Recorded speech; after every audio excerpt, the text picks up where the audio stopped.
Hello everyone, welcome to Lab of Literature, a channel where we discuss about literature, poems, novels, dramas, short stories and fiction. If you have any doubts in the chapter, please let me know in the comments and please like, share and subscribe the channel for more new updates. So today we are going to discuss about a poem, Stopping by Woods on a Snowy Evening, which is written by Robert Frost. So before going to the poem, let's discuss about the author. So Robert Frost, जिनका full name है Robert ली Frost, एक prominent American poet हैं जिनका birth हुआ था 26 मार्च 1874 में San Francisco में और जिनका डेथ हुआ था 29 जनवरी 1963 में बॉस्टन में. ये जो पोएट है ये जाने जाते हैं अपने वर्क्स में realistic depiction of rural life को रियल दिखाने के लिए ये जाने जाते हैं. ये जो पोएट हैं इनके नोटेबल वर्क्स हैं new hemisphere, north of Boston, a boys will. ये 3 इनके प्रोमिनेंट वर्क्स हैं. ठीक है, फिर अब हम आते हैं पोएम के ऊपर.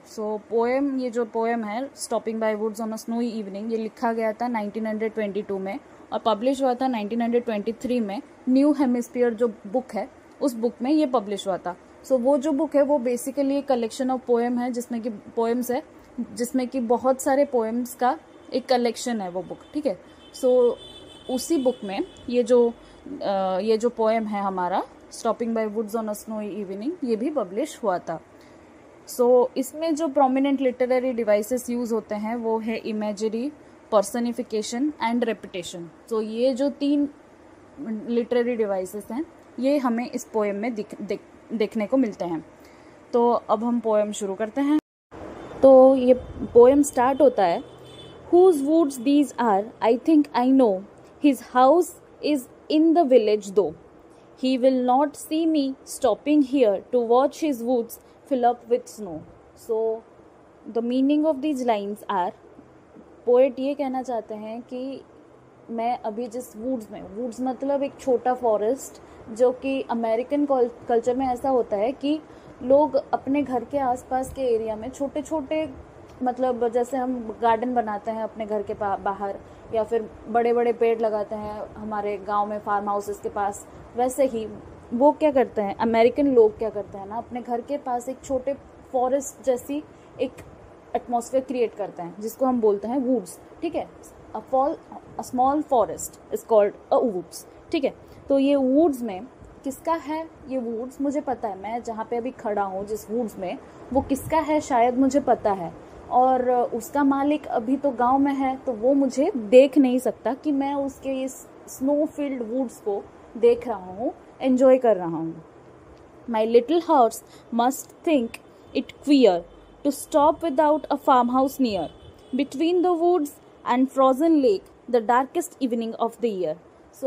यहाँ पे पोएट अपने डिप्रेशन को, हम इस पोएम के थोड़े बैक स्टोरी में जाते हैं. पोएम इसलिए पोएट लिखे थे क्योंकि उनके 2 बेटे थे. ठीक है, दोनों बेटों की डेथ हो गई है जिसकी वजह से पोएट डिप्रेस्ड हो गए हैं, तो उसी वजह से ये पोएम लिखा गया है.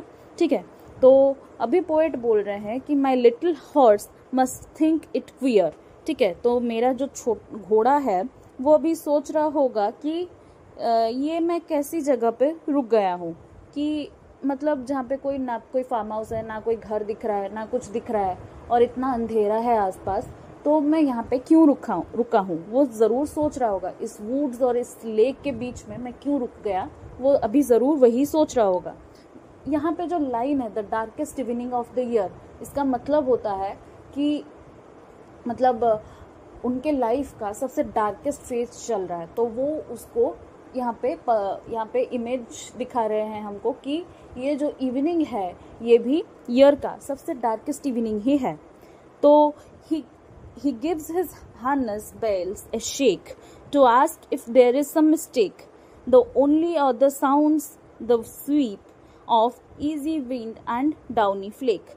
अभी पोएट बोलते हैं कि ये जो फॉरेस्ट है, ये जो वुड्स है, ये बहुत ही शांत है और यहाँ पे सिर्फ मेरे घोड़े का हार्नेस बेल का साउंड, जो कि वो इसलिए बजा रहा है क्योंकि उसको चिंता हो रही है अपने ओनर की, अपने मतलब मालिक की उसको चिंता हो रही है कि ये यहाँ पे क्यों रुक गए हैं, यहाँ पे ना कुछ है, ना कोई घर है, ना कोई दिख रहा है, और इतना अंधेरा भी है रात को, वो यहाँ पे ऐसे बीच सड़क पे क्यों रुक गए हैं।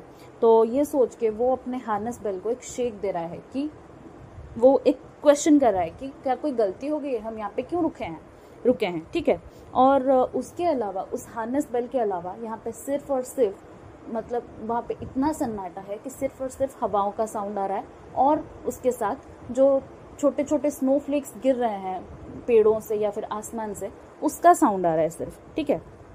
और आसपास ना कोई लोग हैं, ना कोई साउंड है, ठीक है। The woods are lovely dark and deep, but I have promises to keep, and miles to go before I sleep, and miles to go before I sleep.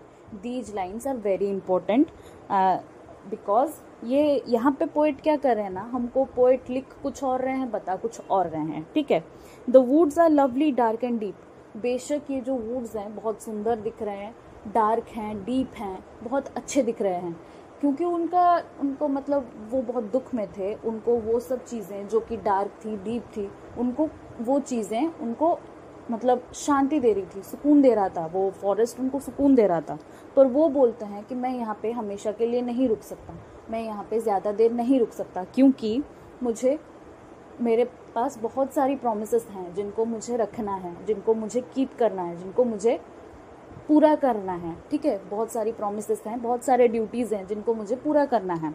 And miles to go before I sleep, miles to go before I sleep. इस line का मतलब है मरने से पहले मुझे बहुत दूर जाना है, बहुत काम करना है दुनिया के लिए, अपने लोगों के लिए, अपने लिए बहुत कुछ करना है। इसलिए मैं यहाँ पे जितना सुंदर ये फॉरेस्ट है, मैं इसको और एडमायर करना चाहता हूँ और यहाँ पे रुकना चाहता हूँ, पर रुक नहीं सकता क्योंकि मेरे पास समय बहुत कम है। सो ये पोएम यहाँ पे ख़त्म होता है। होप आप सबको समझ आया होगा, और अगर कुछ डाउट्स हो तो प्लीज़ कमेंट्स में बताइएगा।